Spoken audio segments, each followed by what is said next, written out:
Welcome back, Minasan. Here is another installation in the showcase of the archetypes that will be featured in the Carnival Vindicatio. This one we'll show you today are Hungry Days. Now, what are Hungry Days? To explain it in short terms, Hungry Days are a callback to Pac-Man monsters. These are monsters that have the ability to reset themselves, as in put themselves face down, and on flip summon, they get an effect.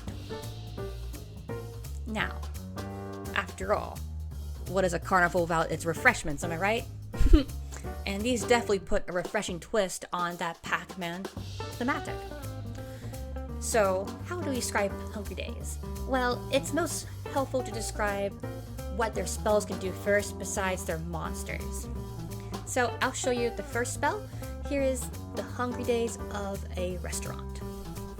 Now this spell here is your primary tutor and helps to grab bag any dish you want from your deck, as well as having the most impactful advantage effect, which is you can reset one of your Hungry Days monsters and get another one from your deck.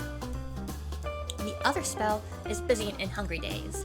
This isn't so much a tutor card as it provides additional insulation. This makes your board tankier and allows you to slow down the game a bit more.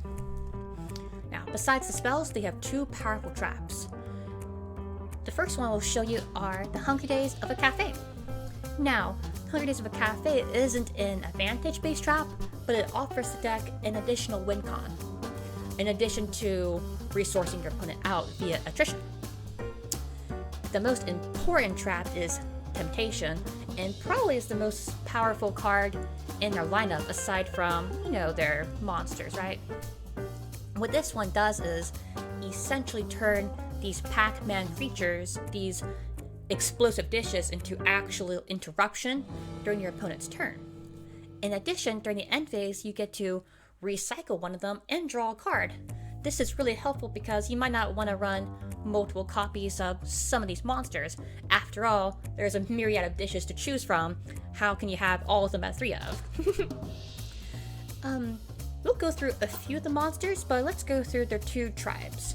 You have monsters like Dumplings here that have this floating effect.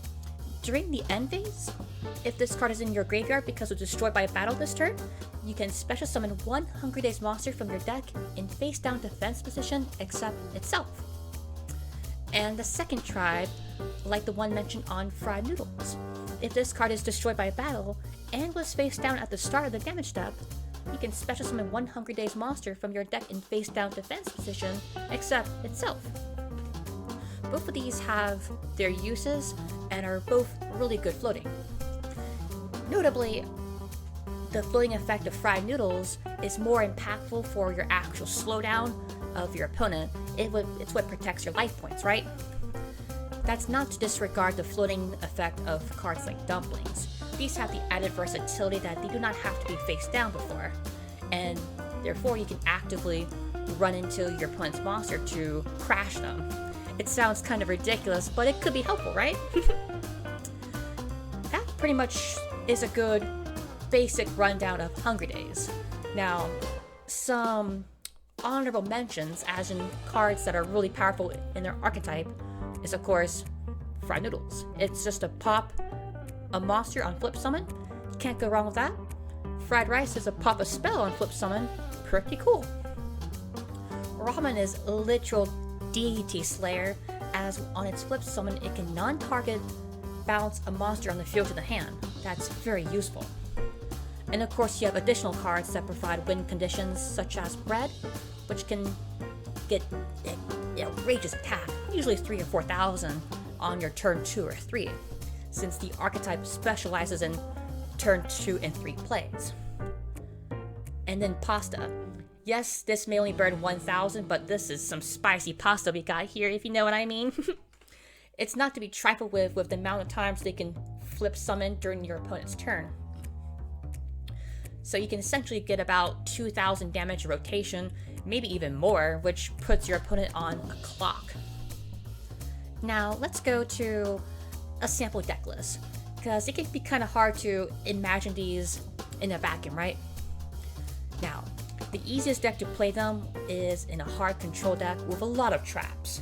Because they have great natural slowdown on their own, you can make use of traps that have powerful effects. Notably, because they also have no extra deck monsters, you can make use of traps like Dogmatic Punishment from the TCG, and from our own Retri server, Dreadtrigger. Dreadtrigger has this effect. It special summons itself as a Dark Beast, level 8 monster, with 1800 attack and 2400 defense. Once per turn, when your opponent activates a spell trap card or monster's effect while this card is in your monster zone, as a quick effect you can non-target banish that card. The downside is until the end of your next turn, after this effect resolves, you cannot special summon monsters from the X deck.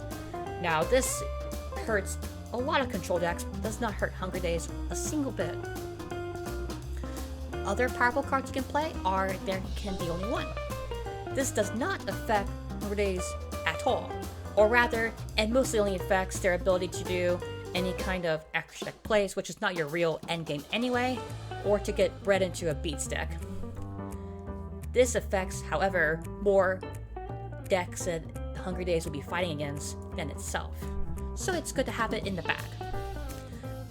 There's really quite a bit of ways you can play them, but the best way is hard control. Pretty simple on concept, just takes a little bit of an execution on the pilot's part to get the best value out of them. I hope you like that small introduction video. There is a lot of talk about Hunger Days, but they're very short and sweet. All you have to know is that they have a lot of decision making on the pilot's part. A lot of micromanaging and microplay that some may find really enjoyable. I know I do. Well, I hope you enjoy the rest of the carnival, and I'll let your Retributioners get back to what you're doing.